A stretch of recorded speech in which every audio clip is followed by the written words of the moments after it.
I would like to take some time out in tonight's video to answer some questions. Many of you have come to the comment section and my Facebook and said, hey, do you have a private email? Can I text you? Can we meet for coffee? All this kind of stuff. The only reason I even have a Facebook is to keep someone else from usurping the name and pretending they're me. I don't use it for anything other than that. It's a placeholder account. So it's not a way to contact me. I'm sure 99% of you that want to contact me in person for whatever reason have harmless intent, but I can't risk it. There are too many out there that would do me and my family harm, and they've made it no secret. So I apologize, don't think I'm being rude. One of the biggest questions I get is, why don't you point the camera at your face? Because I want the channel to be about the information. I want the channel to be about the important things.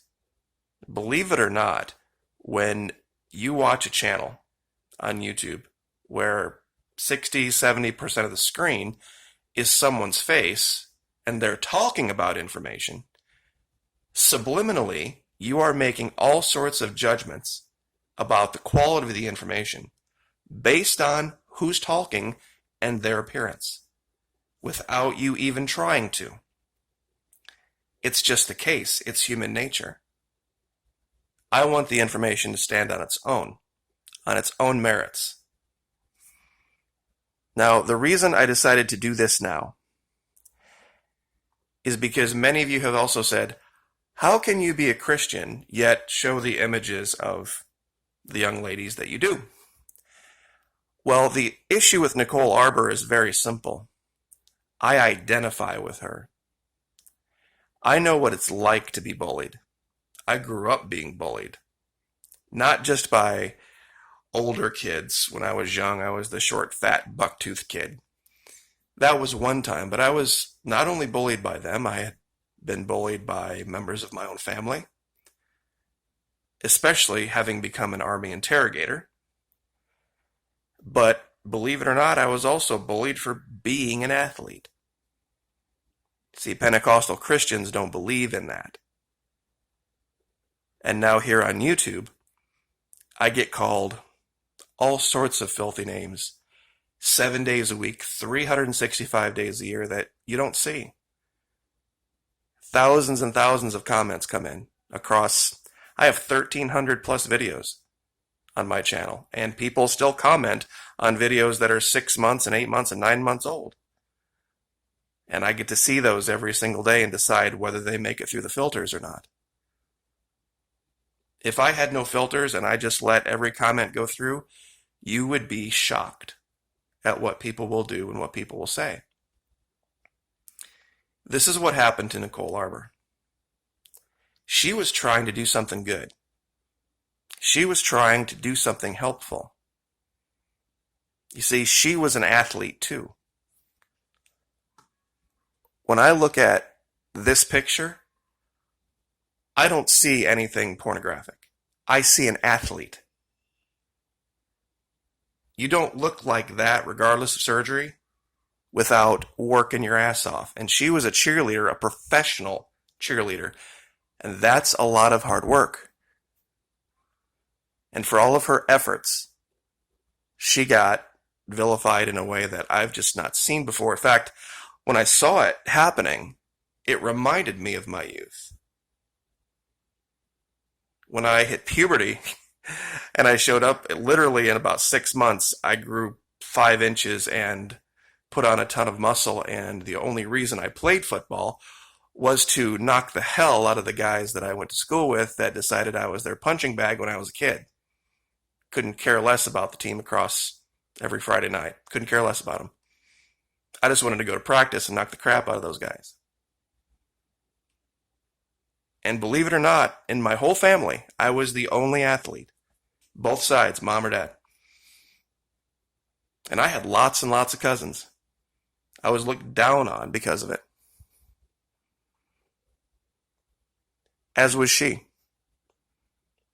Girls like this get bullied all the time. In fact, they're more bullied than, and I shouldn't say just girls and guys, than those who aren't in shape. Because it's easy to pick on somebody when they look like this. My father passed when I was 13. And this is the one thing that he had bought me the year before. And so I attached to it. And I found every possible way you could lift weights. And that's what I did through high school. And then when I joined the Army, of course, coming from a family of Christians, and they found out I was going to be a United States Army interrogator, it just got even worse. And I was shamed and humiliated for that as well. So believe me, I identify with her for very different reasons than you think. What I learned in Army interrogation school prepared me for doing what I'm doing now. I learned how to understand what goes on in the human mind when you don't guard your gates, when you take things personally, when you let just everybody who wants a forum have one. You can't do that. You might not agree with that. I've told people, you know what? If you think your opinion is so great, pull out a smartphone, aim it at a computer screen, hit record, and start talking, just like I did in October of 2016. That's how this channel started, and that's what you're looking at right now. 112,000 subscribers later.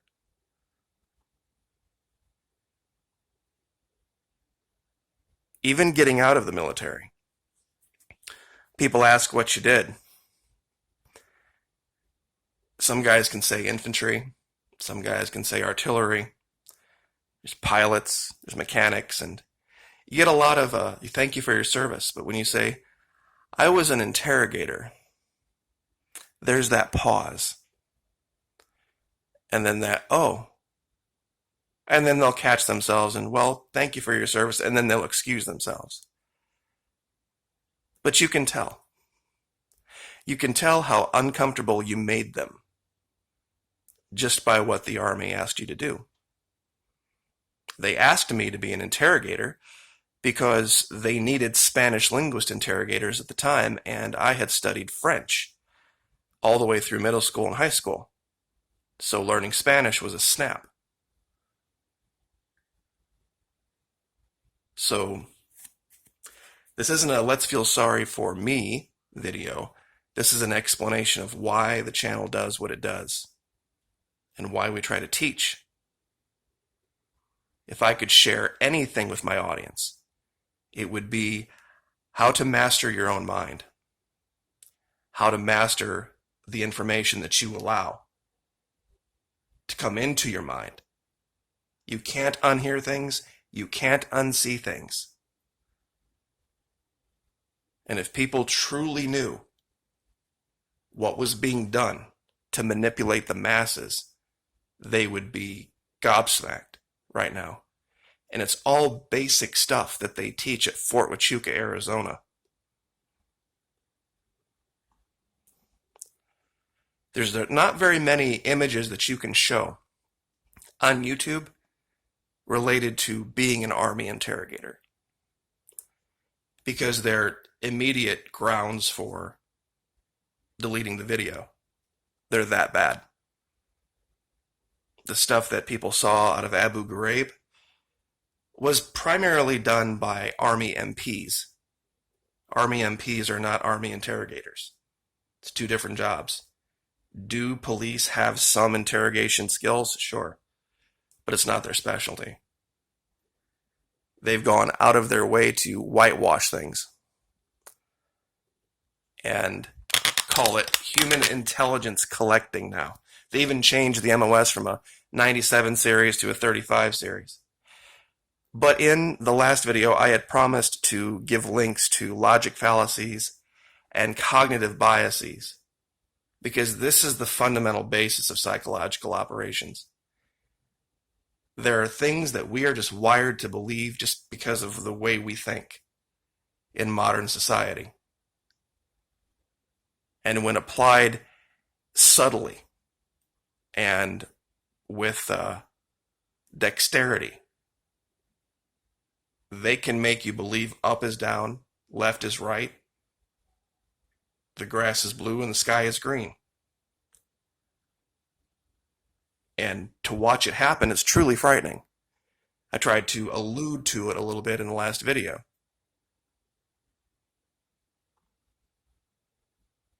I will give you these links, yourbias.is and yourlogicalfallacyis.com.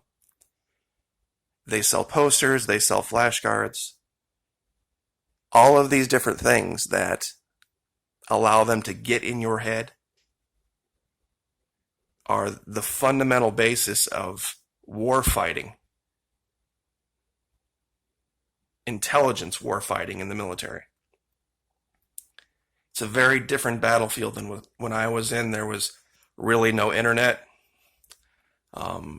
Even cell phones were somewhat new at the time, late 80s, early 90s. But the basic premise still holds. The internet and electronic communications are just a different method of doing the same thing. You can just do the same thing to a much larger group of people. So study these.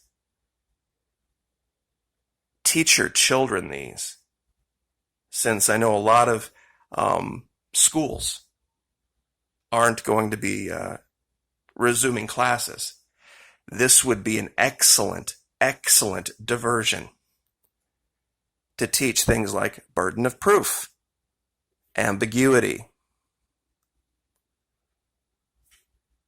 the gambler's fallacy, appeal to authority, anecdotal evidence. That would really be applicable lately.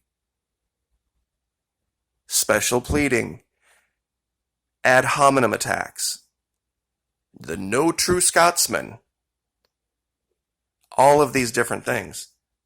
And when you go to these websites and you read what these are, think about the news.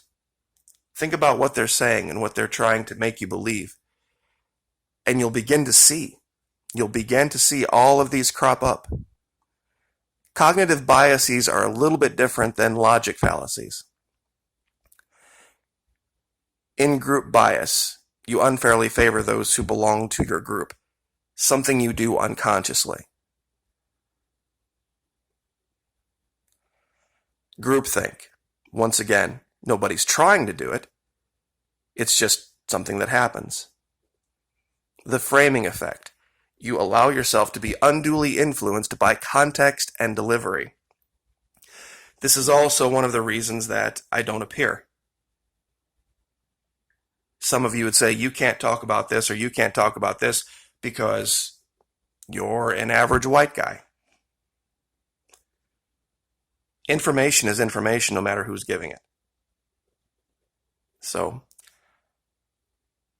I hope this helped clear up some things about why this was so particular with me, because I went through it.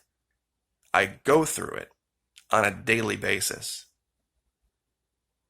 And to see somebody like her be so unbelievably right, trying to do something so good for people, and to be absolutely torched was just nauseating, and it brought back a lot of my own insecurities, my own hang-ups, and my own issues from my past. So, anyway, I will leave it there. Like, share, subscribe.